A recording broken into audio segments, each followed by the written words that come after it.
Shalom, selamat pagi, salam sejahtera bagi kita semua. Untuk memulai aktivitas kita pada hari ini, marilah kita terlebih dahulu membukakan hati kita untuk mendengar firman Tuhan. Sebelum kita mendengar firman Tuhan, marilah kita berdoa. Damai sejahtera Allah yang melampaui segala akal dan budi, itulah kiranya memelihara hati dan pikiranmu di dalam Kristus Yesus Tuhan kita. Amin. Firman Tuhan bagi kita pada hari ini tanggal 24 Juni 2022 terambil dari Injil Matius pasal 5 ayat 17. Demikianlah dikatakan di sana, janganlah kamu menyangka bahwa aku datang untuk meniadakan hukum Taurat atau kitab para nabi. Aku datang bukan untuk meniadakannya, melainkan untuk menggenapinya. Saudara yang dikasihi oleh Tuhan kita Yesus Kristus, perikop ini adalah merupakan khotbah dari Tuhan Yesus, yaitu khotbah di bukit.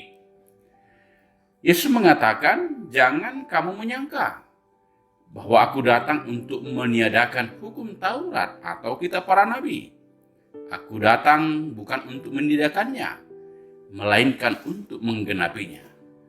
Karena aku berkata kepadamu, sesungguhnya selama belum lenyap langit dan bumi ini, satu kata atau satu titik pun tidak akan ditiadakan dari hukum Taurat sebelum semuanya terjadi.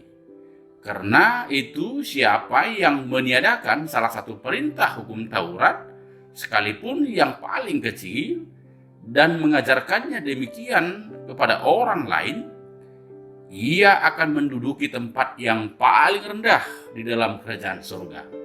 Tetapi siapa yang melakukan dan mengerjakan segala perintah-perintah hukum Taurat, ia akan menduduki tempat yang tinggi dalam kerajaan surga.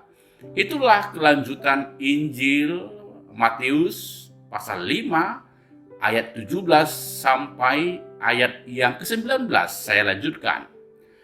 Yesus melihat satu hukum yang positif, yaitu hukum Taurat, karena di dalamnya tersirat ajaran yang mendasar tentang kasih. Yesus berkata, ia datang bukan untuk menghapus tapi menggenapinya. Maksud Yesus, ia tidak hanya mengajarkan yang benar dan yang baik sesuai dengan hukum Taurat, namun ia lebih lagi melakukannya.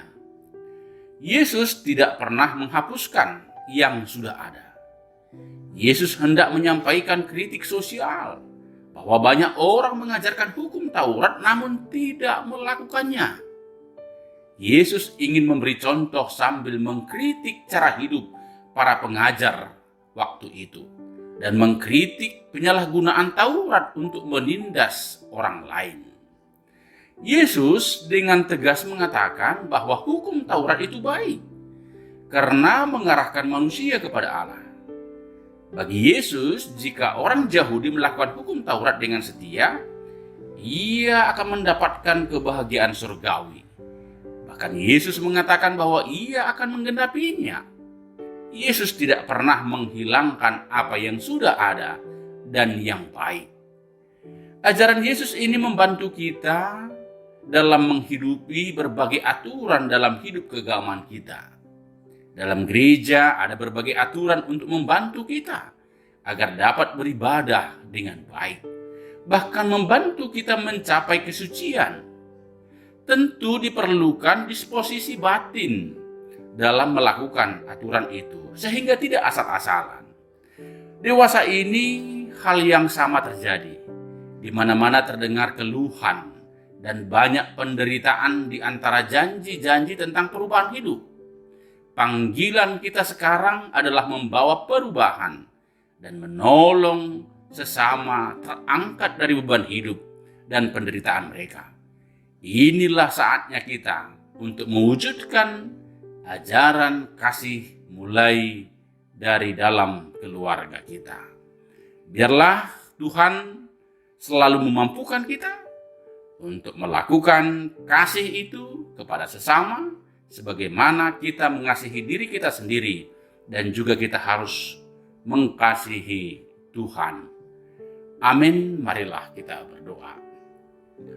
Terima kasih Bapa di surga buat firman-Mu mengajari kami bahwa hidup kami haruslah hidup di dalam kasih, mengasihi sesama, dan juga mengasihi Tuhan. Itulah sesungguhnya hidup yang benar di mata Tuhan. Maka berkatilah kami di sepanjang satu hari ini, melakukan apa yang baik, melakukan apa yang benar, mengasihi Tuhan dan mengasihi sesama. Amin.